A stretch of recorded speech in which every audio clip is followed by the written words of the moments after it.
layar ini? Oke, Kak Farah silakan dibaca. Identitas diri adalah pemahaman tentang siapa diri kita sebagai individu yang unik. Identitas diri mencakup ciri-ciri khas yang membedakan seseorang dari orang lain. Betul sekali. Jadi dapat kita garis bawahi ya. Jadi identitas diri itu merupakan ciri khas yang dimiliki oleh setiap orang sehingga dapat membedakan diri mereka dengan orang lain. Jadi identitas diri itu pemahaman kita tentang ciri-ciri fisik maupun ciri-ciri non fisik yang ada dalam diri kita untuk membedakan kita dengan orang lain. Oke, jadi identitas diri itu dibagi menjadi dua ya anak-anak.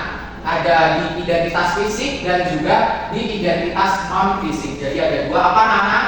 Identitas fisik dan identitas non fisik. Betul, ada dua. Kita lanjutkan saja ya ke identitas fisik terlebih dahulu. Kita bahas terlebih dahulu identitas fisik ini. Jadi identitas fisik ini adalah ciri-ciri yang bisa kita lihat secara langsung. Jadi ketika kita melihat seorang anak itu, kita dapat mengetahui langsung ciri-ciri fisik yang ada pada anak tersebut. Nah, ciri-ciri ini itu akan membuat kita memiliki ciri khas yang bisa membedakan diri kita dengan teman-teman kita yang lainnya. Oke, bisa bantu Bapak nggak untuk sebutin apa saja identitas fisik yang ada ini anak-anak? Coba, Mbak Fia coba. Jenis kelamin Bapak. Oke, yang pertama jenis kelamin lalu. Bentuk rambut. Ya. Warna kulit. Bentuk mata, hidung, mulut, tinggi dan berat badan. Oke, jadi ada 5 ya anak-anak identitas fisik yang ada di layar ini. Yang pertama yaitu identitas fisik terkait jenis kelamin, lalu bentuk rambut, lalu juga warna kulit, lalu juga bentuk mata, hidung dan mulut, dan juga ada tinggi dan berat badan. Oke, kita bahas satu persatu ya anak-anak terkait jenis-jenis identitas fisik yang ada ini. Yang pertama identitas fisik jenis kelamin. Oke, jenis kelamin itu pastinya dibagi menjadi dua saja ya anak, yaitu apa? Laki-laki Dan perempuan. Oke, jadi jenis kelamin itu hanya ada dua saja, yaitu laki-laki dan juga perempuan. Tidak ada jenis kelamin yang lainnya. Lalu selanjutnya bentuk rambut.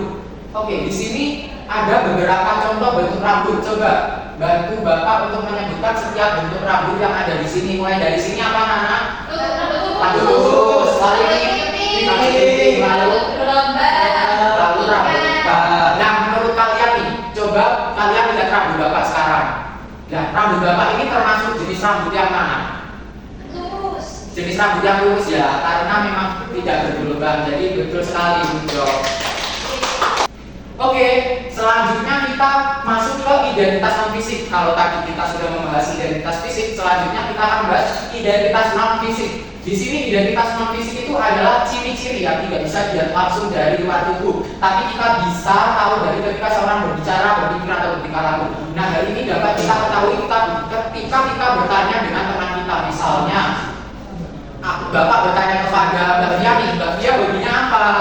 Hobinya menari Bapak. Oh, menari. Nah, seperti itu anak-anak, contoh identitas non fisik kita tidak bisa melihat secara langsung, tetapi kita bisa menanyakan kepada teman kita untuk mengetahui identitas non fisik yang mereka miliki. Coba Bapak minta bantuan kalian untuk sebutkan ada 4 identitas non fisik di sini. Coba yang pertama apa?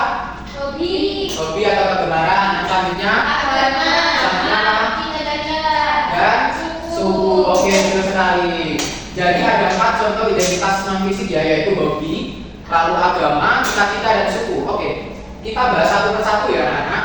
Yang pertama, contoh identitas non fisik yang pertama yaitu hobi atau kesukaan.